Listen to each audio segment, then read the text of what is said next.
المكتب التعاوني للدعوة والإرشاد وتوعية الجاليات بالأحساء.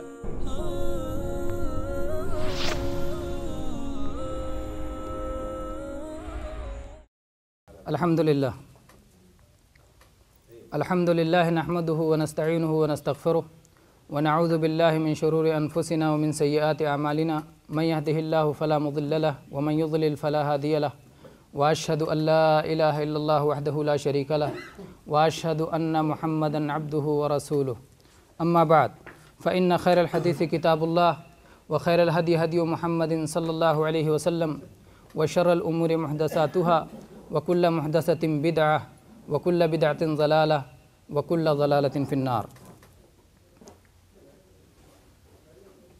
محترم بھائیوں،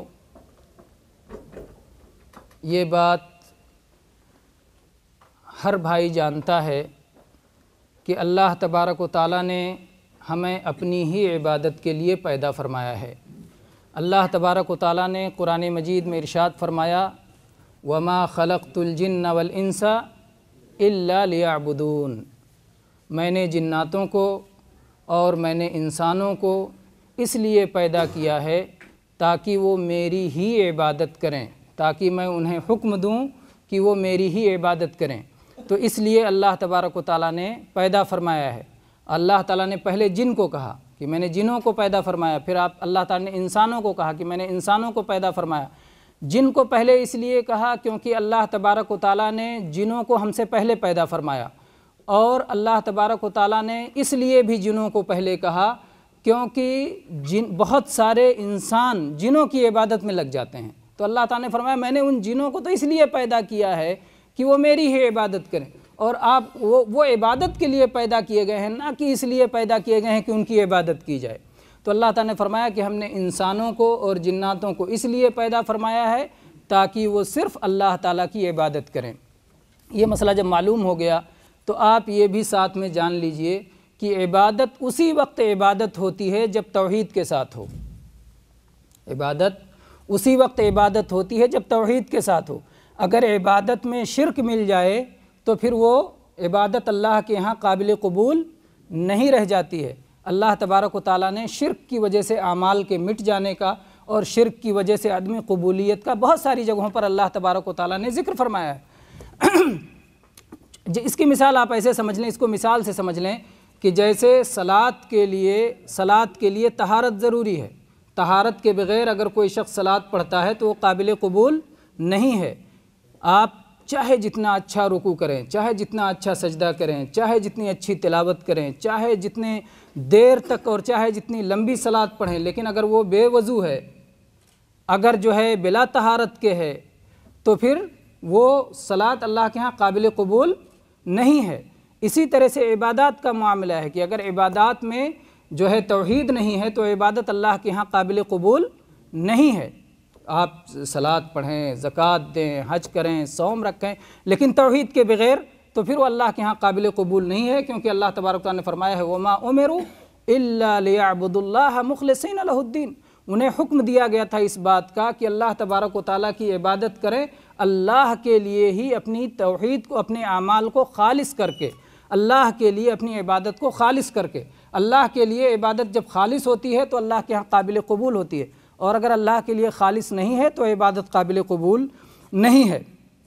تو میرے بھائیوں، جب توحید ہوتی ہے تو قبول ہوتی ہے، اور توحید کے بجائے جب شرک مل جائے تو وہ عمل برباد ہو جاتا ہے۔ اور چنانچہ قرآن پاک میں اللہ تبارک و تعالیٰ نے جہاں ایک جگہ پر بہت سارے انبیاء کرام کا ذکر فرمایا، اور اس کے بعد اللہ تعالیٰ نے فرمایا لَئِنْ أَشْرَكُوا لَحَبِطَ عَنْهُمْ مَا كَانُوا يَعْمَلُونَ، اگر ان لوگوں نے شرک کیا ہوتا تو وہ جو کچھ عمل کیے تھے سب برباد ہو جاتا۔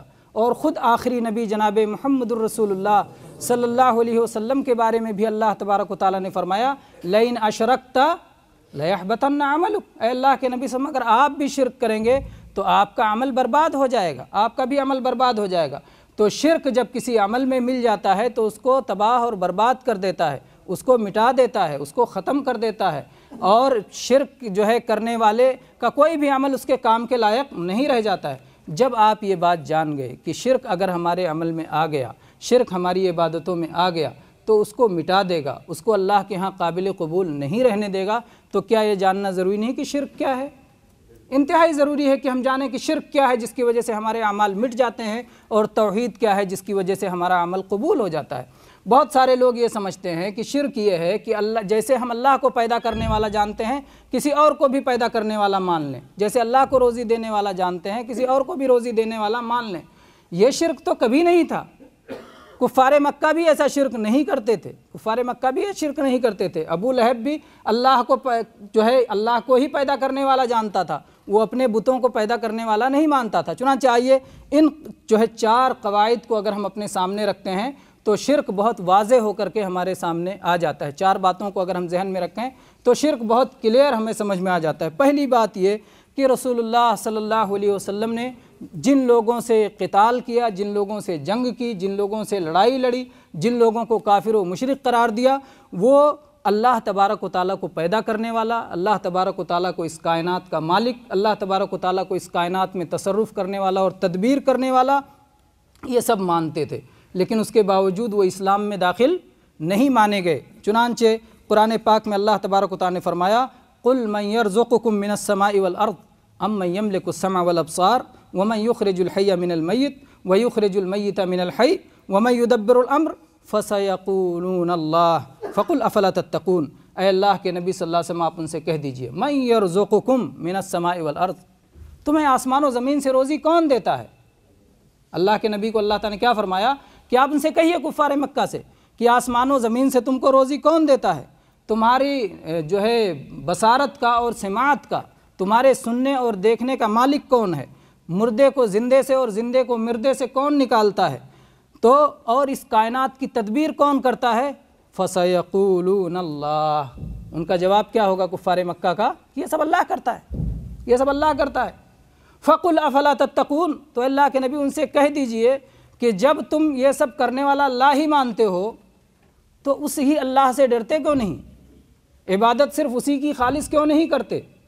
اس اللہ کے لیے تمہارے دلوں کا، تمہاری دلی عبادات، قلبی عبادات، تمہاری جسمانی عبادات، تمہاری قولی عبادات، یہ ساری عبادات اسی کے لیے کیوں نہیں ہوتی ہیں؟ تو اس قاعدے کے جاننے سے میرے بھائیوں پہلی بات تو ہم کو یہ معلوم ہو جاتی ہے، یہ جو مسئلہ ہم جان جاتے ہیں کہ کفار مکہ یہ اللہ کو خالق و رازق مانتے تھے، یہ مسئلہ ہمیں جاننے سے ہمیں لا الہ الا اللہ کا معنی سمجھ میں آ جاتا ہے۔ جو لوگ کہتے ہیں کہ لا الہ الا اللہ کا مطلب یہ ہے کہ اللہ کے سوا کوئی خالق نہیں، اللہ کے سوا کوئی رازق نہیں، انہوں نے کلمہ کو سمجھا ہی نہیں، اس لیے کہ ان سے اچھا تو کفار مکہ سمجھتے تھے۔ کفار مکہ جب ایک کلمہ سنتے تھے تو اگر یہی بات ہوتی کہ اللہ کے سوا کوئی خالق نہیں تو کہتے ماشاءاللہ ہم تو قبول کرتے ہیں، ہم تو اللہ کو خالق مانتے ہیں، ہم تو اللہ کو رازق مانتے ہیں، اس میں ہمارا آپ کا کیا اختلاف؟ اس میں تو کوئی اختلاف ہی نہیں اگر یہی بات کہتے۔ لیکن وہ لوگ کیا کہتے تھے؟ اجعل الآلہۃ الہا واحدا ان ھذا لشیء عجاب، کیا سارے معبودوں کو ختم کر کے خالی ایک معبود کو باقی رکھا ہے؟ یہ تو بڑی عجیب بات ہے۔ ہمیں جھکنے کے لیے، ہمیں مانگنے کے لیے، ہمیں دعا کرنے کے لیے، ہمیں ڈرنے کے لیے، ہمیں چڑھاوے چڑھانے کے لیے، ہمیں قربانی کرنے کے لیے جو ہم نے اتنے سارے معبود بنا رکھے ہیں ان سب کو ختم کر دیا، کہا نہیں صرف اللہ سے مانگو، صرف اللہ سے دعا کرو، صرف اللہ سے جھکو، تو سارے معبودوں کو ختم کر دیا۔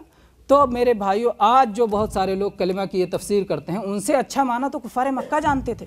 تعجب کی بات ہے کہ ان کو لا الہ الا اللہ کا معنی نہیں معلوم، اس لیے جو لوگ لا الہ الا اللہ کا یہ معنی بتاتے ہیں کہ اللہ کے سوا کوئی حاکم نہیں، اللہ کے سوا کوئی رازق نہیں، اللہ کے سوا کوئی اس کائنات میں کسی کی نہیں چلتی، اللہ کے سوا کسی سے کچھ نہیں ہوتا، یہ جو کلمہ کا معنی بتاتے ہیں ان لوگوں کو کلمہ کا معنی معلوم نہیں ہے، ان سے اچھا کفار مکہ کو معلوم تھا۔ کفار مکہ اسی لیے اللہ کے نبی سے اختلاف کرتے تھے کہ اللہ کے نبی کہتے تھے عبادت اسی ایک کی کرو، اور ان لوگوں نے بہت سارے لوگ اپنے معبود بنا رکھے تھے۔ تو یہ پہلا قاعدہ ہے، آپ اس کو سمجھ جائیں گے تو بہت آسانی سے آپ جو ہے اس معنی کو سمجھ جائیں گے۔ لا الہ الا اللہ کا صحیح معنی آپ ذہن میں رکھ لیں تو پھر لا الہ الا اللہ کا صحیح معنی کیا ہے وہ ذہن میں آپ رکھیں تو جو ہے اس سے اس کے معنی کی وضاحت ہوتی ہے۔ لا الہ الا اللہ میں 4 الفاظ ہیں، ہے نا، 4 لفظ ہیں، لا الہ الا اللہ۔ لا حرف انکار ہے، لا کے ذریعے آپ کسی چیز کا انکار کرنا چاہتے ہیں تو کہتے ہیں لا، تو آپ نے انکار کیا، لا الہ کوئی بھی الہ نہیں۔ یہ الہ کیا ہے؟ الہ جس کی عبادت کی جائے، کوئی بھی ایسا نہیں جس کی عبادت کی جائے، کوئی بھی معبود نہیں۔ اللہ تعالیٰ نے قرآن پاک میں تقسیم کیا ہے کہ معبود 2 طرح کے ہیں، ایک معبود برحق ہے اور ایک معبود باطل ہے، ایک معبود سچا ہے، ایک معبود جھوٹا ہے۔ اللہ تعالیٰ نے فرمایا ذالک بأن اللہ هو الحق وأن ما يدعون من دونه الباطل، حقیقت یہ ہے کہ اللہ ہی حق ہے اور باقی سب باطل ہیں، باقی سب باطل ہیں۔ تو لا الہ الا اللہ میں یہ کہا جاتا ہے کہ لا الہ کوئی بھی عبادت کے لائق نہیں، کوئی بھی سچا معبود نہیں، کوئی بھی برحق معبود نہیں ہے نا، انکار ہو گیا۔ پھر اقرار کیا جاتا ہے کہ اللہ برحق معبود ہے، اللہ اکیلا لائق عبادت ہے۔ تو ایک انکار اور ایک اقرار، انکار اور اقرار کے ساتھ جب کلمے کا معنی سمجھا جاتا ہے تو گویا کلمے کا صحیح معنی درست ہوتا ہے۔ اگر انکار اور اقرار کے بغیر کلمے کے معنی کو سمجھا جائے تو یہ معنی جو ہے قابل قبول نہیں ہے اور یہ کلمہ کا صحیح معنی نہیں ہے، ایسے آدمی نے کلمہ کا معنی نہیں سمجھا۔ تو میرے بھائیوں، یہ جو ہے اس قاعدے کو جاننے سے ہمیں یہ بات سمجھ میں آ جاتی ہے کہ لا الہ الا اللہ کی صحیح تفسیر کیا ہے اور لا الہ الا اللہ کی جو تفسیر غلط تفسیر کیا ہے، یہ قاعدہ سمجھنے سے۔ کیا قاعدہ تھا؟ قاعدہ کیا تھا کہ کفار مکہ اللہ کو خالق اور رازق مانتے تھے، تو گویا خالق اور رازق ماننے کی دعوت لے کے اللہ کے نبی نہیں آئے تھے۔ اللہ کے نبی یہ دعوت لے کے آئے تھے کہ جس کو خالق اور رازق مانتے ہو عبادت اسی کی کرو، جس کو خالق اور رازق مانتے ہو عبادت اسی کی کرو۔ اللہ کے نبی کریم صلی اللہ علیہ وسلم یہ دعوت لے کر کے آئے تھے۔ دوسرا قاعدہ یہ ہے کہ جب کفار مکہ سے کہا جاتا تھا کہ تم دوسروں کی عبادت کیوں کرتے ہو تو وہ دو باتیں کہتے تھے۔ ایک تو کہتے تھے کہ یہ لوگ ہمیں اللہ سے قریب کر دیں گے، اور دوسری بات کہتے تھے کہ یہ لوگ ہماری سفارش کر دیں گے۔ کیا دلیل ہے اس کی؟ اللہ تعالیٰ نے قرآن مجید میں ارشاد فرمایا وَالَّذِينَ اتَّخَذُوا مِن دُونِهِ أَوْلِيَاءَ مَا نَعْبُدُهُمْ إِلَّا لِيُقَرِّبُونَا إِلَى اللَّهِ زُلْفَىٰ وَالَّذِينَ اتَّخَذُوا مِن دُونِهِ أَوْلِيَاءَ، جن لوگوں نے اللہ کو چھوڑ کر کچھ اولیاء، کچھ کارساز، کچھ بگڑی بنانے والے، کچھ کام بنانے والے بنا رکھے ہیں، وہ لوگ کیا کہتے ہیں؟ ما نعبدہم الا لیقربونا الی اللہ زلفیٰ، ہم ان کی عبادت اس لیے کرتے ہیں تاکہ یہ ہمیں اللہ سے قریب کر دیں۔ تو گویا شرک کا چور دروازہ پہلا کیا ہوا؟ اللہ سے دوسرے لوگ ہمیں قریب کر دیں گے، یعنی ہم گنہگار ہیں، ہم خود تو اللہ تعالیٰ کے قریب نہیں ہو سکتے مگر ان کے واسطے سے ہم قریب ہو جائیں گے، ان کے واسطے سے ہم قریب ہو جائیں گے۔ تو پہلی جو غلط فہمی تھی وہ کہ دوسرے لوگ انہیں اللہ تعالیٰ سے قریب کر دیں گے۔ ان اللہ یحکم بینہم فیما ہم فیہ یختلفون، اللہ تبارک و تعالیٰ ان کے اختلاف کے معاملے میں وہی فیصلہ کرے گا۔ اور دوسری چیز کہ وہ لوگ کہتے تھے کہ یہ ہمارے سفارش کریں گے، قیامت کا دن ہوگا تو یہ ہماری سفارش کر دیں گے۔ اس سلسلے میں کیا دلیل ہے کہ وہ ایسا کہتے تھے؟ قرآن پاک میں اللہ تعالیٰ نے فرمایا وَيَعْبُدُونَ مِن دُونِ اللَّهِ مَا لَا يَضُرُّهُمْ وَلَا يَنْفَعُهُمْ وَيَقُولُونَ هَؤُلَاءِ شُفَعَاؤُنَا عِندَ اللَّهِ، اور وہ اللہ کو چھوڑ کر ان کی عبادت کرتے ہیں جو ان کو نہ نفع پہنچا سکتے ہیں نہ نقصان پہنچا سکتے ہیں، یعنی ان کی عبادت کرتے رہیں تب بھی وہ کوئی نفع نہیں پہنچائیں گے، اور ان کی عبادت چھوڑ دیں تب بھی وہ کوئی نقصان نہیں پہنچا پائیں گے۔ تو نہ وہ کسی حالت میں نفع پہنچا سکتے ہیں نہ نقصان پہنچا سکتے ہیں، ان کی عبادت یہ لوگ کرتے ہیں۔ کہتے کیا ہیں؟ وَيَقُولُونَ، اور عبادت کا سبب بتاتے ہوئے کہتے ہیں هَؤُلَاءِ شُفَعَاؤُنَا عِندَ اللَّهِ، یہ اللہ کے پاس ہمارے سفارشی ہوں گے۔ تو یہ دوسرا چور دروازہ شرک میں جانے کا، پہلا چور دروازہ قریب ہونے کا تصور، اور دوسرا چور دروازہ شفاعت کا تصور کیے ہمارے لیے سفارش کریں گے۔ تو اللہ تبارک و تعالیٰ نے کیا فرمایا؟ فوراً اسی آیت میں اللہ تبارک و تعالیٰ نے فرمایا وَيَقُولُونَ هَؤُلَاءِ شُفَعَاؤُنَا عِندَ اللَّهِ قُلْ أَتُنَبِّئُونَ اللَّهَ بِمَا لَا يَعْلَمُ فِي السَّمَاوَاتِ وَلَا فِي الْأَرْضِ سُبْحَانَهُ وَتَعَالَى عَمَّا يُشْرِكُونَ۔ اللہ تعالیٰ نے کہا کہ یہ لوگ کہتے ہیں کہ اللہ کے پاس ہمارے سفارشی بنیں گے۔ اے اللہ کے نبی انہیں جواب دے دیجئے، کیا تم اللہ تعالیٰ کو ایسی بات بتاتے ہو جس کا زمین و آسمان میں اللہ کو ہی خبر نہیں؟ ایسا ہو سکتا ہے کہ زمین و آسمان میں کوئی چیز ہو، حقیقت ہو، اور اللہ کو خبر نہ ہو؟ یعنی گویا تم کہہ رہے ہو یہ اللہ کا سفارشی، اللہ کہہ رہا ہے میرا کوئی سفارشی نہیں، تو کس کی بات سچی ہے؟ اللہ تعالیٰ کہتا ہے میرا کوئی سفارشی نہیں، اور تم کہتے ہو یہ اللہ کے سفارشی ہے۔ تو اللہ نے جنہیں اپنے پاس سفارشی نہیں بنایا وہ تمہارے بنانے سے وہ سفارشی بن جائیں گے؟ تو گویا تم جو بات کہہ رہے ہو وہ جھوٹی بات ہے، وہ اللہ پر ایک اپنی طرف سے گڑھی ہوئی بات ہے، اللہ تبارک و تعالیٰ نے اس کا رد کیا ہے، اور جس چیز کو تم مفید سمجھ رہے ہو تمہارے لیے نقصان دہ ہے، تم سمجھ رہے ہو سفارش کر دیں گے، اور اللہ تعالیٰ کہہ رہے تو میرے سفارشی نہیں ہے، سفارش کر نہیں پائیں گے، تو تم اپنے اوپر مصیبت مول لے رہے ہو۔ سفارشی ان کو مان کر کے، ان کے قریب ہونے کا چکر لگا کر کے، ان سے تقرب کی، ان کی عبادت کر کے، ان کے لیے اپنے جو ہے سر ٹیک کر کے، اپنا مال خرچ کر کے، نظر و نیاز کر کے، قربانی کر کے، دنیا بھر کے آپ اپنا نقصان اٹھا رہے ہو، اور اللہ کی طرف سے بھی نقصان آپ کے لیے ہے، کیونکہ یہ اللہ کے ہاں سفارش کر ہی نہیں پائیں گے، کیونکہ اللہ نے انکار کر دیا، کہا میرے پاس تو کوئی سفارشی نہیں ہے۔ کیا اللہ کو ایسی بات بتلاتے ہو جس کا اللہ کو پتہ نہیں؟ اللہ تبارک و تعالیٰ نے کیا فرمایا پھر، سبحانہ و تعالی عما یشرکون، اللہ پاک ہے، اللہ بلند ہے ان لوگوں کے شرک سے، ان کے شرک سے۔ تو اللہ تبارک و تعالیٰ نے اس کا رد کر دیا۔ تو میرے بھائیو، یہاں آپ نے دیکھا کہ ان لوگوں کا دھوکہ کیا تھا، ان کا شبہ کیا تھا، کفار مکہ کا شبہ یہ اللہ تعالیٰ نے بتایا ہے کہ وہ سمجھتے تھے قریب کر دیں گے، اور وہ سمجھتے تھے سفارش کر دیں گے۔ اسی لیے کفار مکہ، آپ یہ بات اس سے پہلے بھی سن چکے ہوں گے کہ کفار مکہ حج کرتے تھے، اور حج میں تلبیہ پکارتے تھے۔ تلبیہ پکارتے ہوئے کیا کہتے تھے، لبیک اللہم لبیک، لبیک لا شریک لک لبیک، الا شریکا ہوا لک تملکہ وما ملک۔ اللہ کے نبی نے کہا الا سے آگے چھوڑ دو، وہ صحیح نہیں ہے، وہ صحیح نہیں۔ وہ کہتے تھے لا شریک لک، اے اللہ تیرا کوئی شریک نہیں، الا شریکا ہوا لک، مگر وہ لوگ شریک ہیں جو تیرے خاص بندے ہیں، جو تیرے خاص بندے ہیں وہ تیرے شریک ہیں۔ تملکہ وما ملک، تو ان کا بھی مالک ہے اور ان کی ملکیت کا بھی تو ہی مالک ہے، وہ جن چیزوں کے مالک ہیں اس کا بھی تو ہی مالک ہے، اور تو ان کا بھی مالک ہے، لیکن وہ تیرے مخصوص بندے ہیں، اس لیے وہ میری سفارش کر دیں گے، وہ ہمیں قریب پہنچا دیں گے، اس طرح کا وہ تصور رکھتے تھے۔ تو اللہ کے نبی صلی اللہ علیہ وسلم نے اس تصور کو باطل قرار دیا، اور آپ نے فرمایا کہ یہ کسی بھی سفارش کے حقدار نہیں ہیں۔ قرآن پاک میں ایسا نہیں ہے کہ ہم ساری شفاعتوں کا انکار کرتے ہیں، کچھ شفاعت ثابت ہے قرآن پاک میں، اور کچھ شفاعت کا انکار کیا گیا ہے۔ تو یہ سمجھنا ضروری ہے کہ اللہ نے کون سی شفاعت کے بارے میں کہا کہ یہ شفاعت نہیں ہوگی، اور کون سی شفاعت کے بارے میں اللہ تعالیٰ نے فرمایا کہ یہ شفاعت ہوگی۔ کچھ شفاعتوں کے بارے میں اللہ تعالیٰ نے کہا ہوگی، کچھ شفاعتوں کے بارے میں نہیں ہوگی۔ وہ شفاعتیں اللہ تعالیٰ کے ہاں نہیں ہوں گی جس میں شفاعت کی شرطیں نہ پائی جائیں۔ اللہ تعالیٰ نے کہاں انکار کیا ہے دیکھتے ہیں۔ اللہ تعالیٰ نے فرمایا یا ایھا الذین آمنوا انفقوا مما رزقناکم من قبل ان یأتی یوم لا بیع فیہ ولا خلۃ ولا شفاعہ والکافرون هم الظالمون۔ اللہ تعالیٰ نے فرمایا اے ایمان والو، جو ہم نے تمہیں رزق عطا کیا ہے، اس سے پہلے کہ وہ دن آئے، اب اس رزق میں سے خرچ کر ڈالو، اس سے پہلے کہ وہ دن آ جائے جس دن بیع نہیں ہوگی، خرید و فروخت نہیں ہوگی، دوستی نہیں ہوگی، سفارش نہیں ہوگی۔ تو اللہ تعالیٰ نے کیا کہا، اس دن خرید و فروخت بیع نہیں ہوگی، مول بھاؤ نہیں ہوگا اس دن، دوستی نہیں ہوگی، کوئی کسی دوست کے کام نہیں آئے گا۔ تیسری چیز فرمایا شفاعت نہیں ہوگی، ولا شفاعہ، شفاعت نہیں ہوگی۔ یہاں اللہ نے شفاعت کا انکار کر دیا۔ دوسری آیت کا دیکھتے ہیں جس میں اللہ نے شفاعت کو ثابت کیا ہے کہ ہاں شفاعت ہوگی۔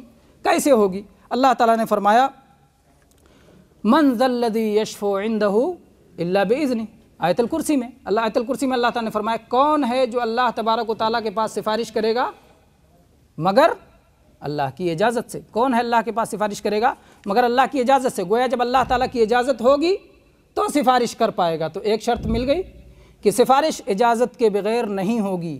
جس شفاعت کا انکار کیا گیا وہ یہ شفاعت ہے جس میں اللہ کی اجازت نہ ہو، جس میں اللہ کی اجازت نہ ہو وہ سفارش نہیں ہو سکتی۔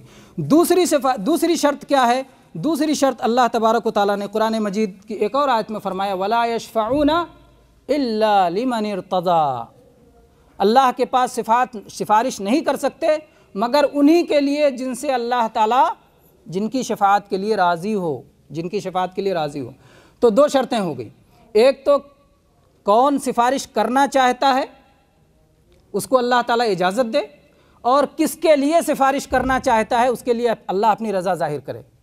کون شفاعت کرنا چاہتا ہے اس کو اللہ اجازت دے، اور کس کے لیے سفارش کرنا چاہتا ہے اللہ تعالیٰ اس کے لیے اپنی رضا ظاہر کرے۔ اگر یہ دو چیزیں نہیں ہوں گی تو شفاعت نہیں ہوگی، تو شفاعت نہیں ہوگی۔ اب یہ میرے بھائیو اس طرح سے یہ مسئلہ بھی ختم ہو گیا کہ قرآن پاک میں اگر شفاعت کا ذکر ہے یا ثابت کیا گیا ہے تو اس کا کیا مقصد ہے، اور نہیں ہے تو اس کا کیا مقصد ہے۔ آپ اس قاعدے کو سمجھنے کی وجہ سے آپ یہ بات سمجھ لے سکتے ہیں کہ آج جو لوگ اس نام سے شرک کرتے ہیں، جو کہتے ہیں کہ فلاں بابا یا فلاں پیر یا فلاں مردہ یا فلاں نیک یا فلاں ولی یا فلاں بزرگ یہ ہماری سفارش کر دیں گے، یا ہمیں اللہ سے یہ قریب پہنچا دیتے ہیں، یہ اللہ کے ہاں قابل قبول ہوگا شبہ؟ کیونکہ یہی شبہ کفار مکہ کا تھا اور اللہ نے قبول نہیں کیا۔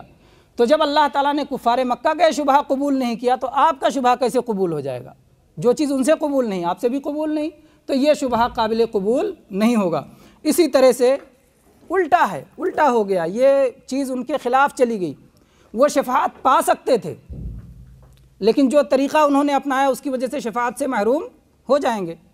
جب انہوں نے غیر اللہ سے شفاعت کے لیے ان کی عبادت شروع کر دی تو شفاعت سے محروم ہو جائیں گے، کیونکہ جناب محمد الرسول اللہ صلی اللہ علیہ وسلم سے پوچھا گیا من اسعد الناس بشفاعتک یا رسول اللہ، اے اللہ کے رسول آپ کی شفاعت پانے کا سب سے زیادہ خوش نصیب انسان کون حقدار ہوگا، کون خوش نصیب آپ کی شفاعت پانے کا حقدار ہوگا؟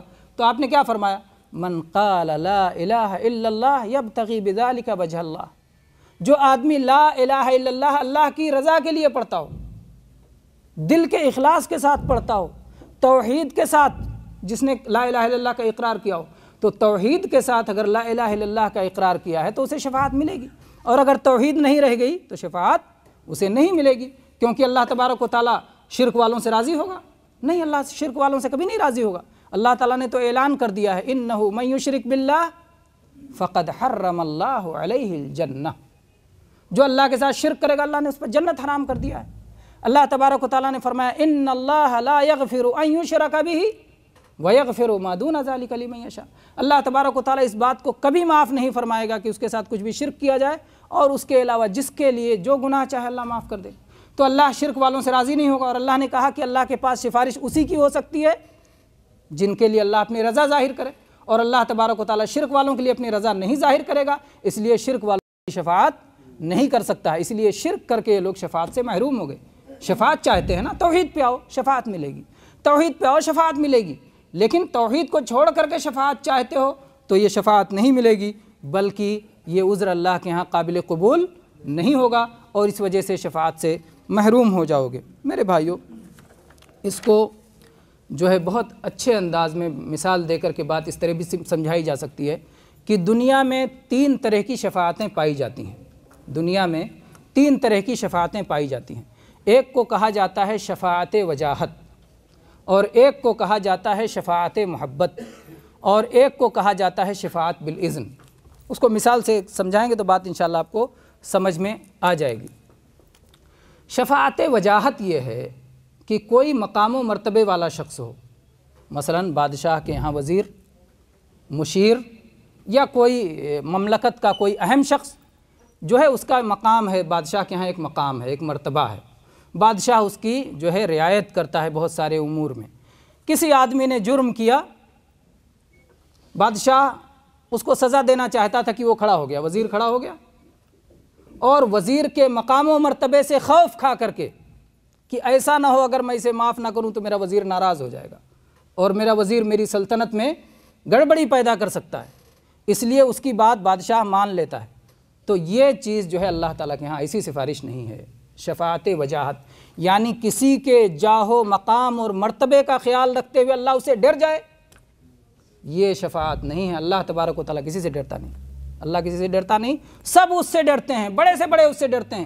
جبریل جو فرشتوں کے سردار ہیں وہ اللہ سے ڈرتے ہیں، اور محمد الرسول اللہ صلی اللہ علیہ وسلم جو نبیوں کے سردار ہیں وہ بھی اللہ سے ڈرتے ہیں، سب اللہ سے ڈرتے ہیں۔ قیامت کا دن ہوگا، آپ نے حدیث شفاعت پڑھی بھی ہوگی اور سنی بھی ہوگی کہ جب شفاعت قیامت کا دن ہوگا تو سارے میدان محشر کے لوگ آدم علیہ السلام سے لے کر آخری انسان تک نبی کریم صلی اللہ علیہ وسلم کے جھنڈے کے نیچے آئیں گے، ہے نا، سب وہاں جمع ہوں گے، پریشان ہوں گے کہ میدان محشر کی ہولناکی کو دیکھ کر کے، اس کی تباہی کو دیکھ کر کے، اس دن کا خوف دیکھ کر کے وہ کہیں گے کوئی سفارش کر دیتا، جلدی حساب کتاب ہو جائے، جنتی جنت میں چلے جائیں، جہنمی جہنم میں چلے جائیں۔ تو کسی کو ہمت نہیں ہوگی، لوگ جائیں گے کہ چلو آدم علیہ السلام کے پاس جاتے ہیں۔ آدم علیہ السلام کے پاس پہنچیں گے، آدم علیہ السلام سے کہیں گے کہ آپ ہمارے باپ ہیں، آپ سارے انسانوں کے باپ ہیں، آپ ہماری سفارش کر دیجئے اللہ تبارک و تعالیٰ سے۔ آدم علیہ السلام کیا فرمائیں گے کہ آج اللہ تبارک و تعالیٰ اتنا غضبناک ہے، اتنا غضبناک ہے، لم یغضب قبلہ مثلہ ولا بعدہ مثلہ، نہ اللہ تعالیٰ اس سے پہلے کبھی غصہ اتنا ہوا تھا، نہ آئندہ کبھی اتنا غصہ ہوگا۔ نفسی نفسی، آج تو مجھے اپنی جان کا ڈر لگتا ہے، میں نے بھی جو ہے اس درخت کا پھل کھا لیا تھا جس سے اللہ نے روکا تھا، تو آج تو میں سفارش نہیں کر پاؤں گا، آج اللہ بڑے غصے میں ہے۔ جاؤ نوح علیہ السلام کے پاس جاؤ جو پہلے رسول ہیں، تو لوگ جائیں گے نوح علیہ السلام کے پاس، کہیں گے آپ پہلے رسول ہیں، آپ سفارش کر دیجئے۔ نوح علیہ السلام کہیں گے کہ جو ہے اللہ تبارک و تعالیٰ نے ہر نبی کو ایک دعا دی تھی جس کے قبول کرنے کا وعدہ کیا تھا کہ میں اسے ضرور قبول کروں گا، میں نے اپنی قوم کے خلاف بد دعا کر کے وہ دعا استعمال کر لی۔ آج اللہ تعالیٰ بہت غضبناک ہے، آج میری ہمت نہیں ہے کہ میں اللہ تعالیٰ سے اور کوئی دعا کر سکوں اور سفارش کر سکوں۔ جاؤ تم لوگ موسیٰ علیہ السلام کے پاس جاؤ، وہ موسیٰ علیہ السلام کے پاس بھیج دیں گے۔ موسیٰ علیہ السلام کیا کہیں گے؟ آج اللہ تعالیٰ بہت غضبناک ہے، اس سے پہلے نہ کبھی اتنا غضبناک تھا، نہ اس کے بعد کبھی اتنا غضبناک ہوگا، آج تو مجھے اپنی جان کی فکر ہے۔ میں نے ایک شخص کو قتل کر دیا تھا، موسیٰ علیہ السلام نے ایک شخص کو گھونسا مارا تھا، وہ مر گیا تھا، حالانکہ موسیٰ علیہ السلام قتل نہیں کرنا چاہتے تھے، لیکن اس کا ڈر ہوگا کہ میں نے ایک شخص کو قتل کر دیا تھا، آج میں سفارش نہیں کر سکتا۔ جاؤ عیسیٰ علیہ السلام کے پاس جاؤ۔ اس کے بعد جو ہے سارے لوگ عیسیٰ علیہ السلام کے پاس جائیں گے، آپ اللہ کی روح ہیں، اللہ کا کلمہ ہیں، اور جو ہے آپ اللہ کے بندے اور رسول ہیں، اور آپ کو اللہ تبارک و تعالیٰ نے خاص جو ہے معجزات عطا فرمائے تھے۔ تو عیسیٰ علیہ السلام کہیں گے کہ جو ہے محمد رسول اللہ صلی اللہ علیہ وسلم کے پاس جاؤ، یہ مقام اللہ تعالیٰ نے محمد صلی اللہ علیہ وسلم کے لیے رکھا ہے۔ لیکن میرے بھائیو، یہ سب ہونے کے باوجود لوگ رسول اللہ صلی اللہ علیہ وسلم کے پاس جائیں گے، کیا رسول اللہ صلی اللہ علیہ وسلم ڈائریکٹ کہہ دیں گے کہ اللہ تعالیٰ میری بات مانو؟ نہیں میرے بھائیو، جناب محمد الرسول اللہ صلی اللہ علیہ وسلم نے بیان فرمایا کہ میں جاؤں گا فَأَسْجُدُ تَحْتَ الْعَرْشِ، میں اللہ کے عرش کے نیچے سجدے میں گر پڑوں گا۔ سجدہ اللہ کو بہت پیارا ہے، اللہ کو سجدہ بہت پیارا ہے، اسی لیے اللہ اس سے سخت غضبناک ہوتا ہے کہ کوئی اللہ کے سوا کسی اور کے لیے سجدہ کرے، اللہ اسے معاف نہیں کرے گا، اللہ اسے معاف نہیں کرے گا۔ تو اللہ کے نبی صلی اللہ علیہ وسلم جا کے سجدہ کریں گے، اور صرف سجدہ ہی نہیں کریں گے، اللہ کی خوب تعریفیں کریں گے، اور اللہ کو تعریف بھی بہت پیارا ہے۔ اللہ کے نبی کریم صلی اللہ علیہ وسلم نے ہی بتایا ہے کہ اللہ سے زیادہ کسی کو تعریف محبوب نہیں، وَلِذَلِكَ مَدَحَ نَفْسَهُ، اسی لیے اللہ نے بار بار اپنی تعریف کی ہے بار بار، کیونکہ اللہ کو تعریف بہت پیاری ہے، اور تعریف کے لائق اللہ کی ذات کے علاوہ اور کون ہے؟ ہر طرح کی چیزیں تو اسی کی عطا کی ہوئی، سب کچھ تو اسی کا بنایا ہوا، سب کچھ تو اسی کا دیا ہوا، سارے کمالات تو اس کے پاس ہیں، ساری بڑائیاں، ساری عظمتیں، ساری کبریائی تو اس کے پاس ہے، اور کون ہے تعریف کے لائق؟ تو اللہ تبارک و تعالیٰ کی، اللہ کے نبی صلی اللہ علیہ وسلم فرماتے ہیں اس حدیث میں کہ میں ایسی تعریفیں کروں گا جو اس وقت مجھے معلوم نہیں، اللہ تعالیٰ میرے دل میں ڈالے گا کہ یہ بھی تعریف کرو، یہ بھی تعریف کرو، یہ بھی تعریف کرو، اور ان تعریفوں کرنے کی وجہ سے گویا ایک زبان سے تعریف ہو رہی ہے اور ایک عمل سے عاجزی ظاہر ہو رہی ہے اللہ کے سامنے۔ سجدہ میرے بھائی عاجزی ہے، ماتھا ٹیک دیا، مٹی میں ملا دیا، جس کو اللہ نے اوپر بلایا تھا، اس پیشانی کو اللہ نے بلند بنایا تھا، اس پیشانی کو مٹا دیا نیچے کہ میں عاجز ہوں، میں بے بس ہوں، کچھ نہیں ہے میرے پاس، میں نے تیرے سامنے یہ بلند پیشانی بھی رگڑ دی۔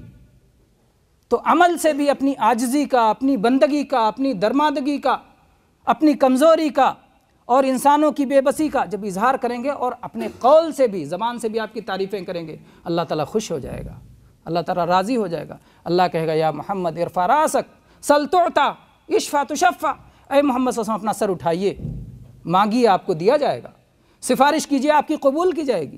لیکن کیا اس کے بعد بھی اللہ کے نبی صلی اللہ علیہ وسلم جس کی بھی چاہیں گے سفارش کر لیں گے؟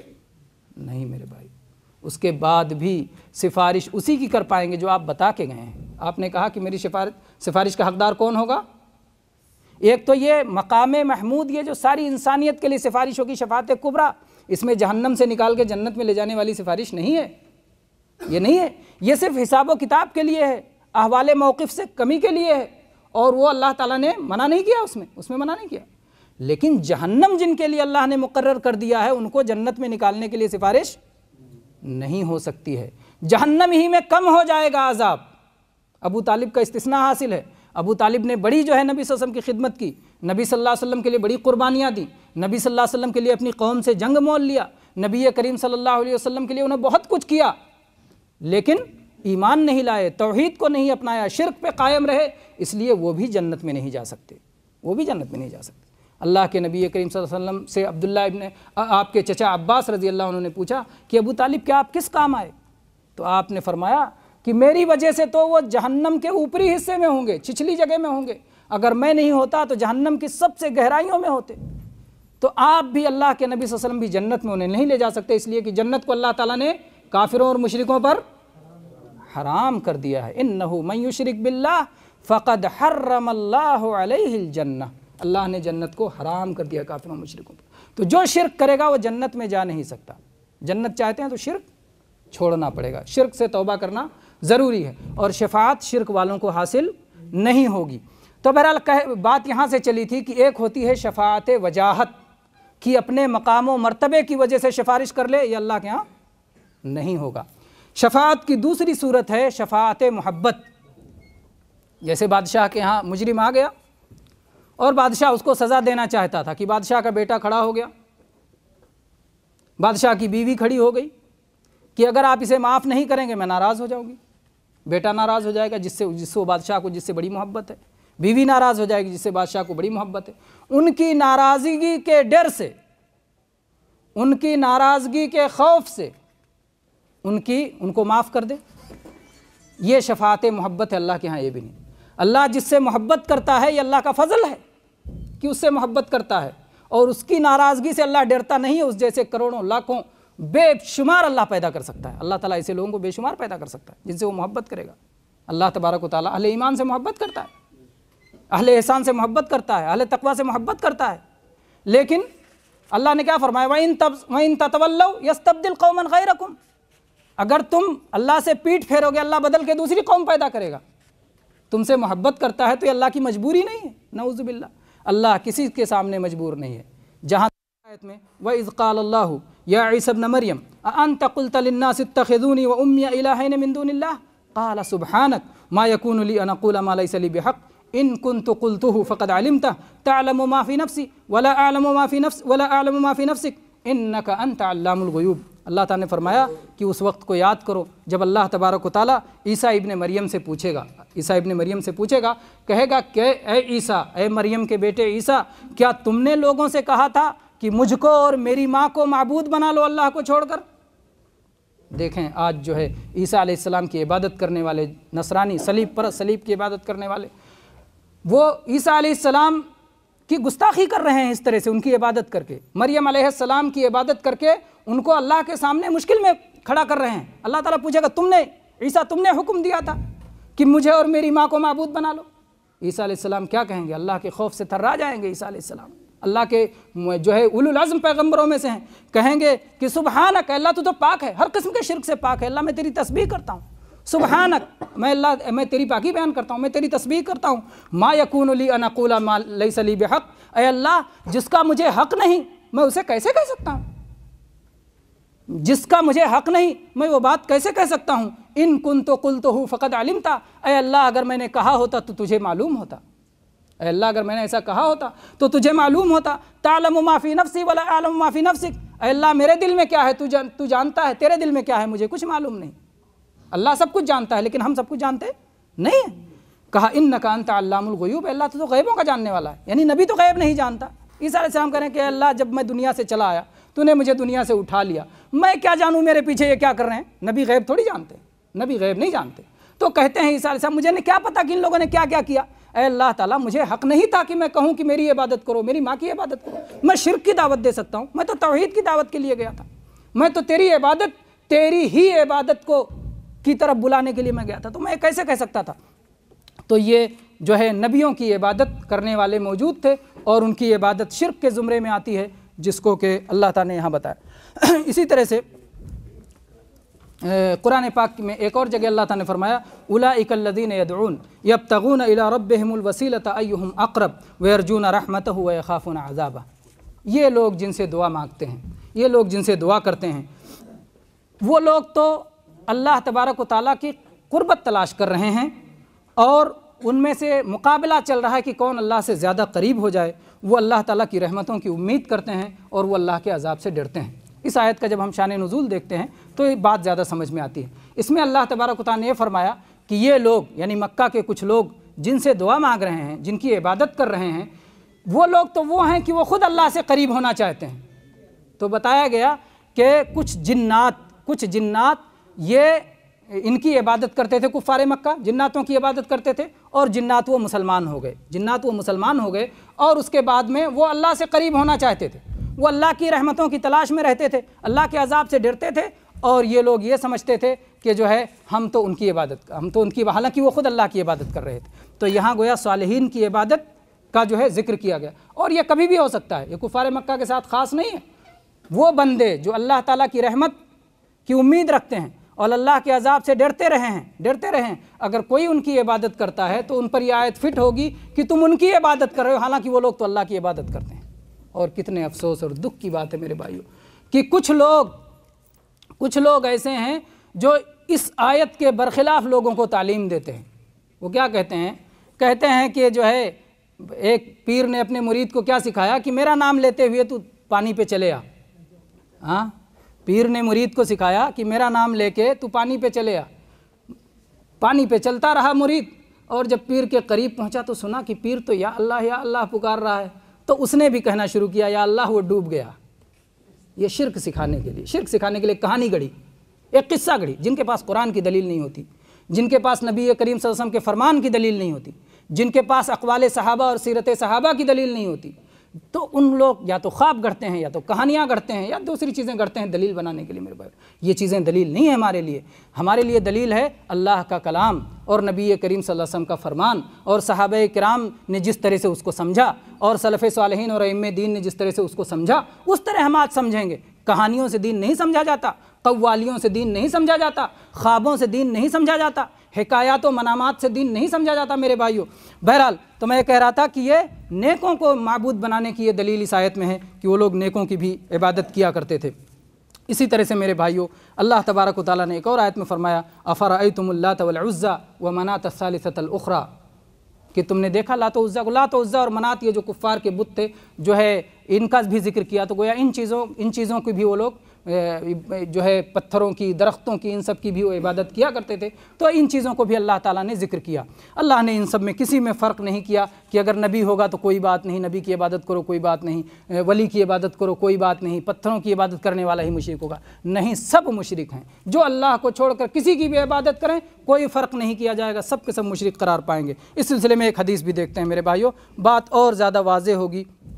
جو ہے ابو واقد لیثی رضی اللہ عنہ کہتے ہیں کہ ہم نبی کریم صلی اللہ علیہ وسلم کے ساتھ جو ہے حنین کے موقع پہ نکلے۔ نبی کریم صلی اللہ علیہ وسلم نے جب مکہ فتح کیا تو مکہ فتح کرنے کے بعد آپ جو ہے حنین اور طائف کی طرف بڑھے اسے فتح کرنے کے لیے۔ تو بہت سارے جو ہے مکہ میں نئے مسلمان ہوئے، مکہ میں بہت سارے نئے مسلمان ہوئے اور وہ آپ کے ساتھ ہو گئے۔ تو کہتے ہیں کہ ہم حنین کی چلے وَنَحْنُ حُدَثَاءُ أَحْدٍ بِكُفْرٍ، اور ابھی ہم کفر سے نکل کے آئے تھے، ابھی ہم مسلمان ہوئے تھے۔ گویا جو مسلمان پرانے مسلمان تھے وہ اس مسئلے کو سمجھتے تھے۔ یہاں سے یہ مسئلہ پتہ چلا۔ صحابی نے یہ کیوں بیان کیا کہ ہم ابھی نئے مسلمان تھے؟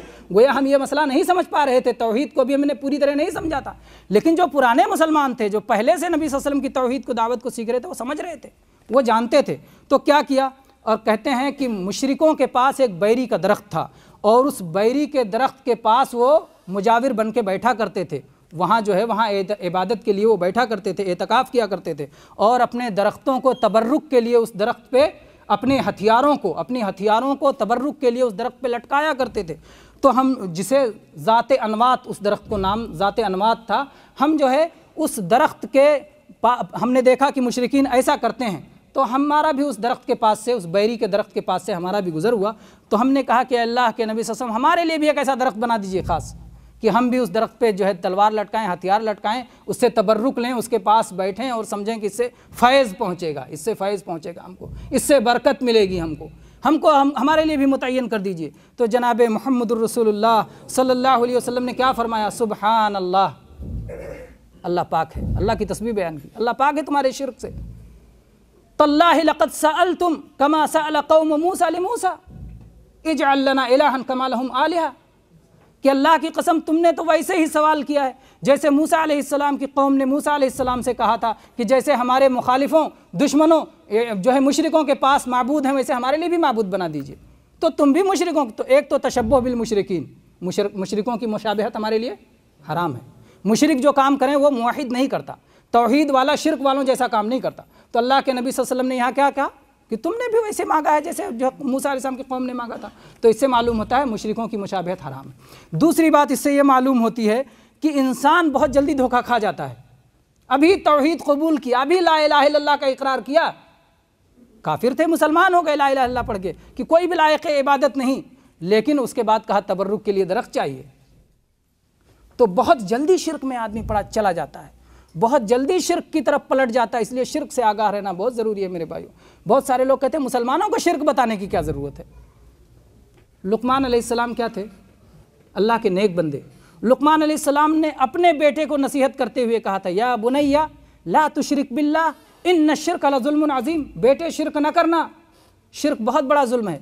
کیا توقع رکھتے ہیں کہ وہ بھی بیٹا بھی اللہ کا نیک بندہ رہا ہوگا جیسے باپ اللہ کا نیک بندہ تھا؟ اللہ کے نبی ابراہیم علیہ السلام نے، اللہ کے نبی یعقوب علیہ السلام نے، یعقوب علیہ السلام کا قصہ قرآن پاک میں ذکر ہے، وَإِذْ حَضَرَ يَعْقُوبَ الْمَوْتِ، جب یعقوب علیہ السلام کو موت آئی، اذ قال لبنیہ ما تعبدون من بعدی، میرے بیٹو میرے بعد کس کی عبادت کرو گے؟ میرے بعد کس کی عبادت کرو گے؟ یعقوب علیہ السلام نبی، صرف نبی ہی نہیں، نبی کے بیٹے، صرف نبی کے بیٹے ہی نہیں، نبی کے پوتے، یعقوب ابن اسحاق ابن ابراہیم، اور ان کے بیٹے بھی نبی، یوسف ان کے بیٹے نبی، ان کے بیٹوں میں بھی نبی، اپنے انبیاء بیٹوں سے یا نبی بیٹے اور اس کے ساتھ میں نیک بیٹوں سے کہتے ہیں کہ میرے بعد کس کی عبادت کرو گے؟ قالوا نعبد الہک و الہ ابراہیم و الہ آبائک ابراہیم و اسماعیل و اسحاق الہا واحدا، کہ ہم صرف ایک اللہ کی عبادت کریں گے اور کسی کی عبادت نہیں کریں گے۔ دیکھو باپ مرتے ہوئے اپنے بیٹوں سے عہد لیتا ہے توحید پہ رہنا، موحد بیٹوں سے عہد لیتا ہے۔ لوگ کہتے ہیں کہ مسلمانوں کو توحید سکھانے کی کیا ضرورت ہے؟ مسلمانوں کو توحید سے، ابراہیم علیہ السلام جنہوں نے بتوں کو توڑا، جنہوں نے اللہ کی راہ میں کتنی قربانیاں دیں، اپنا وطن چھوڑا، اپنے باپ کو چھوڑا، جو ہے ہجرت کی، اپنے بیٹے کو ذبح کیا، اللہ تعالیٰ نے گواہی دی جن کے بارے میں لم یکو من المشرکین، وہ مشرک نہیں تھے، حنیفاً مسلمہ، ہر طرف سے کٹ کے ایک اللہ کے ہو گئے تھے۔ ابراہیم علیہ السلام دعا کرتے ہیں وَجْنُبْنِي وَبَنِيَّ أَن نَعْبُدَ الْأَصْنَامَ، اے اللہ مجھے اور میرے بیٹوں کو شرک سے بچانا، بتوں کے، اِنَّهُنَّ أَضْلَلْنَ كَثِيرًا مِّنَ النَّاسِ، دنیا کی اکثریت کو اس شرک نے برباد کر دیا ہے، راستے سے ہٹا دیا ہے۔ تو میرے بھائیوں شرک سمجھنا اور شرک سے بچنا اور شرک سے دور رہنا انتہائی ضروری ہے۔ جو لوگ اس طرح کی بات کرتے ہیں تو میرے بھائیوں اس سے معلوم ہوتا ہے، اور آپ یہ سوچیں اللہ کے نبی صلی اللہ علیہ وسلم کے ہاتھ پہ آ کے کلمہ پڑھے تو صحابی ہو گئے نا؟ صحابی ہو گئے کہ نہیں ہو گئے؟ چاہے چند منٹ کے لیے ہی آیا، صحابی ہو گئے۔ صحابی ہونے کے بعد ان سے غلطی ہو گئی، انہوں نے کہا کہ ہم کو بھی تبرک کے لیے درخت چاہیے۔ صحابہ شرک کے معاملے میں غلطی کر سکتے ہیں تو دوسرے غلطی نہیں کر سکتے؟ دوسرے بھی غلطی کر سکتے ہیں۔ اس لیے شرک پر ہر دم چوکنا رہنا چاہیے، ہر دم باخبر رہنا چاہیے۔ چھوٹی چھوٹی چیزیں، شرک بہت ہی جو ہے خفی ہے اور بہت ہی جو ہے کیا نام ہے، ایک حدیث میں اللہ کے نبی صلی اللہ علیہ وسلم نے فرمایا کہ جیسے چیونٹی جو ہے ایک چکنے پتھر پہ چیونٹی چلتی ہو تو اس کی آہٹ کا احساس نہیں ہوتا، اس طرح سے شرک داخل ہو جاتا ہے، شرک آ جاتا ہے۔ تو شرک سے بہت زیادہ حذر اور چوکنا اور باخبردار رہنے کی ضرورت ہے۔ تو میرے بھائی یہ تھا تیسرا قاعدہ۔ تیسرا قاعدہ کیا تھا کہ نبی کریم صلی اللہ علیہ وسلم کے زمانے میں اللہ کے ساتھ شرک کرنے والوں کی مختلف قسمیں تھیں۔ اللہ کے نبی صلی اللہ علیہ وسلم نے یہ نہیں دیکھا کہ اللہ کے ساتھ کس کو شریک کر رہے ہیں، صرف یہ دیکھا کہ اللہ کے ساتھ شرک ہو رہا ہے۔ اللہ کے نبی نے یہ نہیں دیکھا کہ کس کو شریک کر رہے ہیں، چاہے وہ نبی کو شریک کر رہے تھے، چاہے وہ ولی کو شریک کر رہے تھے، چاہے وہ فرشتوں کو شریک کر رہے تھے، چاہے وہ جو ہے صالحین کو شریک کر رہے تھے، چاہے وہ شجر و حجر کو شریک کر رہے تھے۔ اللہ کے نبی نے سب کو مشرک قرار دیا اور سب سے جنگ کی اور سب کو توحید قبول کرنے کی دعوت دی۔ تو اس لیے یہ تیسرا قاعدہ اگر ہمارے ذہن میں رہتا ہے تو میرے بھائیوں توحید کو سمجھنے میں اور اہل توحید کو سمجھنے میں اور شرک کو سمجھنے میں اور اہل شرک کو سمجھنے میں بڑی سہولت ہو جاتی ہے۔ چوتھا قاعدہ دیکھتے ہیں۔ چوتھا قاعدہ یہ ہے کہ ہمارے زمانے کے مشرک پرانے زمانے کے مشرکوں سے بھی بدتر ہیں۔ وجہ کیا ہے؟ اس لیے کہ جو پرانے زمانے کے مشرک تھے، نبی صلی اللہ علیہ وسلم کے زمانے میں جو مشرک تھے، وہ عام حالات میں جب وہ خوشحال ہوتے تھے، جب وہ مست ہوتے تھے، جب وہ آرام میں ہوتے تھے تو وہ شرک کرتے تھے، لیکن جب مصیبت میں پھنس جاتے تھے تو صرف اللہ کو پکارتے تھے۔ اور آج کے زمانے میں جو مشرک ہوئے ہیں، کلمہ پڑھ کے مشرک ہو جاتے ہیں، وہ مصیبت میں بھی آرام میں بھی کبھی اللہ کو یاد نہیں کرتے، ہمیشہ غیروں کو ہی پکارتے ہیں، غیروں ہی کو پکارتے ہیں۔ آئیے دیکھتے ہیں کیا دلیل ہے کہ کفار مکہ مصیبت میں صرف اللہ کو پکارتے تھے۔ اللہ تعالیٰ نے قرآن پاک میں فرمایا فَإِذَا رَكِبُوا فِي الْفُلْكِ دَعَوُا اللَّهَ مُخْلِصِينَ لَهُ الدِّينَ فَلَمَّا نَجَّاهُمْ إِلَى الْبَرِّ إِذَا هُمْ يُشْرِكُونَ۔ جب وہ لوگ کشتیوں میں سوار ہوتے تھے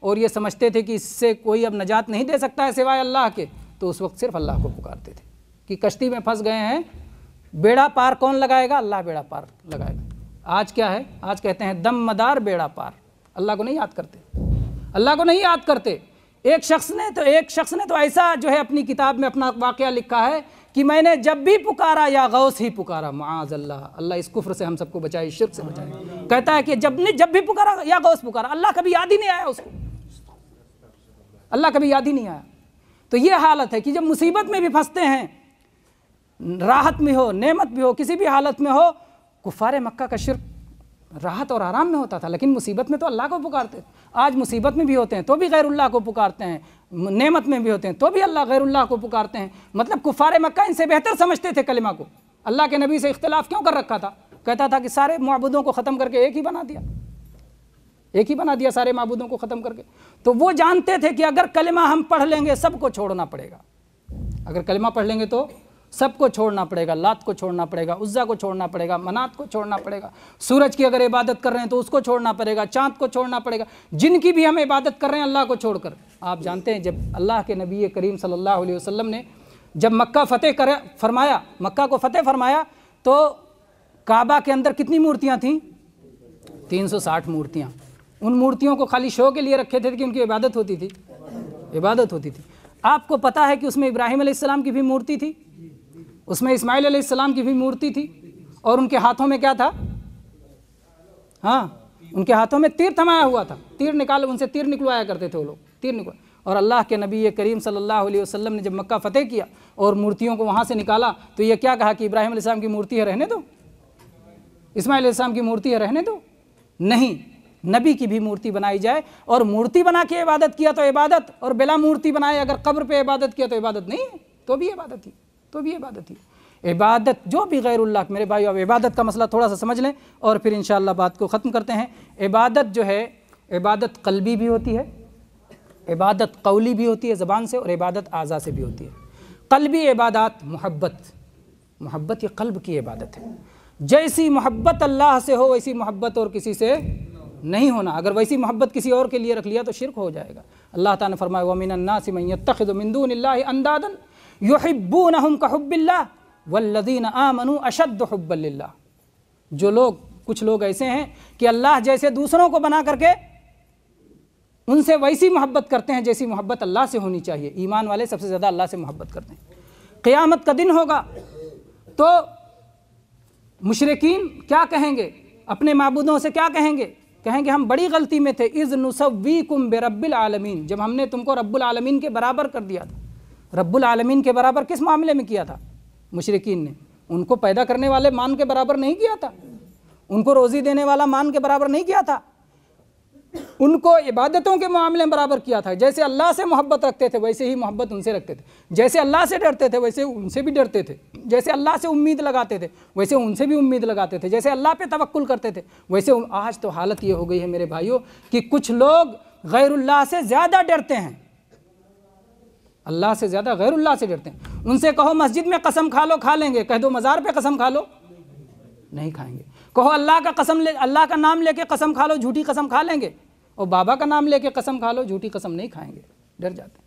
اللہ سے زیادہ غیر اللہ سے ڈرتے ہیں۔ یہ محبت عبادت ہے، خوف عبادت ہے، خشیت عبادت ہے، تقوی عبادت ہے، توکل عبادت ہے، رجا عبادت ہے، اللہ سے امید لگانا، اللہ سے لو لگانا، رغبت عبادت ہے۔ یہ ساری چیزیں عبادت ہیں، قلبی عبادات ہیں۔ دل سے پہلے، زبان سے پہلے قلب کی عبادات درست کرنا ضروری ہے۔ آج کتنے لوگ اندھیرے کمرے میں بیٹھے ہوئے ہوتے ہیں، اگر بابا کو نہیں چڑھایا تو بابا برباد کر دیں گے، تباہ کر دیں گے۔ بابا کا خوف دل میں بیٹھا ہوا ہے، اندیکھا خوف، بابا وہاں نہیں ہے، نہ دیکھ رہے ہیں، مر چکے ہیں۔ اللہ تعالیٰ نے کفار مکہ کے بارے میں کیا فرمایا؟ جن کی تم عبادت کرتے ہو، جن سے دعا کرتے ہو، وَلَا يَشْعُرُونَ أَيَّانَ يُبْعَثُونَ، دوبارہ کب زندہ کیے جائیں گے انہیں پتہ نہیں۔ میرے بھائیو بہت سارے لوگ کہتے ہیں کہ یہ لوگ مورتوں والی آیت کو لا کے ہمارے اوپر فٹ کر دیتے ہیں۔ آپ یہ بتائیے کہ جو قومیں مورتی بنائی ہوئی اس زمانے کی حالت میں، کفار مکہ کے تو آپ نے مثالیں دے کے سن لیا، ہمارے زمانے میں خود جن کو آپ دیکھتے ہیں اپنے ملک ہمارے ملک ہندوستان کی مثال میں آپ کو دیتا ہوں۔ رام کی مورتی بنائی گئی تو اس مٹی کی مورتی کو وہ سمجھتے ہیں کہ یہ مورتی ہمیں دے رہی ہے کہ وہ سمجھتے ہیں کہ رام نام کا جو شخص تھا وہ دے رہا ہے. کوئی انتہائی احمق ہوگا جو اس مٹی کو سمجھتا ہوگا، ہے نا. ورنہ وہ سمجھتے ہیں کہ رام نام کا جو انسان تھا جس کی شکل پہ ہم نے مورتی بنائی ہے وہ بڑا پہنچا ہوا تھا، وہ پیدا کرنے والے سے، وہ اس کائنات کے مالک سے ہمارا کام کروا دے گا. تو سفارش کا تصور اور قریب کرنے کا تصور، یہی تو شرک ہے پوری دنیا کا جو پھیلا ہوا ہے. جو لوگ نہیں سمجھتے ہیں اس توحید کو، بہت سارے لوگ کہتے ہیں کہ تم لوگ اس توحید کی بات کرتے ہو، یہ توحید تو بہت احمق لوگوں میں ہے، حالانکہ یہی توحید پھیلا ہوا ہے. فرعون جو اتنا بڑا تھا کہتا تھا میں اللہ ہوں، اس نے اپنی مورتی بنا کے رکھی تھی. کس کی مورتی؟ ایک عبادت کرنے کے لیے، اپنی تصویر کی نہیں، عبادت کرنے کے لیے. کیونکہ جو ہے قرآن پاک میں جب اس کا قصہ پڑھیں آپ تو اس میں لکھا ہے کہ یہ موسیٰ چاہتا ہے کہ آپ کو بھی چھوڑ دے اور آپ کے معبود کو بھی چھوڑ دے، لِيَذَرَكَ وَآلِهَتَكَ، آپ کو بھی چھوڑ دے اور آپ کے معبود کو بھی چھوڑ دے. تو گویا فرعون کا بھی کوئی معبود تھا جس کی وہ عبادت کیا کرتا تھا، جبکہ وہ کہتا تھا انا ربکم الاعلی، میں تمہارا رب ہوں. اور اس کے باوجود یہ بتوں کی عبادت، یہ غیر اللہ کی عبادت، غیر اللہ سے ڈرنا، غیر اللہ سے امید لگانا اور غیر اللہ سے دعائیں مانگنا، یہ میرے بھائی یہ شرک ہمیشہ پھیلا رہا اور پھیلا رہے گا اور اس میں گمراہ رہیں گے. اس لیے اس شرک کو سمجھنا بہت ضروری ہے. پھر قولی عبادات، زبان سے اللہ کا ذکر، زبان سے قرآن پاک کی تلاوت، اور جو دوسری باتیں اعضاء سے عبادت، صلاۃ پڑھتے ہیں، رکوع جانا، سجدہ کرنا، طواف کرنا، یہ ساری عبادت اعضاء کی عبادات ہیں. تو بہرحال کوئی بھی عبادت کے معاملے میں کیا قانون ہے؟ عبادت صرف اللہ کے لیے ہونا چاہیے، عبادت صرف اللہ کے لیے ہونا چاہیے، اور اللہ کے سوا کسی اور کی عبادت قطعاً نہیں ہونا چاہیے. ہم کلمہ میں اسی کا اعلان کرتے ہیں. یہی دعوت لے کر کے سارے انبیاء کرام آئے تھے، یہی دعوت جو ہے لکھ کر کے اللہ تعالیٰ نے قرآن مجید نازل فرمایا. اسی توحید کو قبول کرنے پر اللہ تعالیٰ جنت عطا فرمائے گا، اسی توحید کو چھوڑنے پر اللہ تعالیٰ جہنم میں داخل کرے گا. شرک کو اپنانے کی وجہ سے اللہ تبارک و تعالیٰ، شرک اتنی بڑی غلاظت ہے جو اللہ تعالیٰ کو جو ہے جہنم میں ڈال دے گا اور اس کے بعد جل جل کے وہ صاف نہیں ہوں گے. باقی جو گناہ ہیں مومنوں کو اگر ڈالا جائے گا اس میں تو ایک مدت تک وہ جل کر کے ان کے گناہوں سے پاک ہو جائیں گے، پھر پاک والی جگہ جنت میں وہ پہنچ جائیں گے. اللہ تبارک و تعالی ہم سب کو شرک کی نجاست سے، شرک کی غلاظت سے محفوظ رکھے. ہر چھوٹے شرک سے، بڑے شرک سے اللہ ہماری حفاظت فرمائے. اللہ تبارک و تعالی ہم کو ہر شرک سے توبہ کرنے کی توفیق عطا فرمائے، توحید کو مضبوطی کے ساتھ پکڑنے کی اور توحید کو پھیلانے کی اللہ تبارک و تعالی ہمیں توفیق عطا فرمائے. آمین. وآخر دعوانا ان الحمد للہ رب العالمین وصلی اللہ علیہ نبینا وسلم.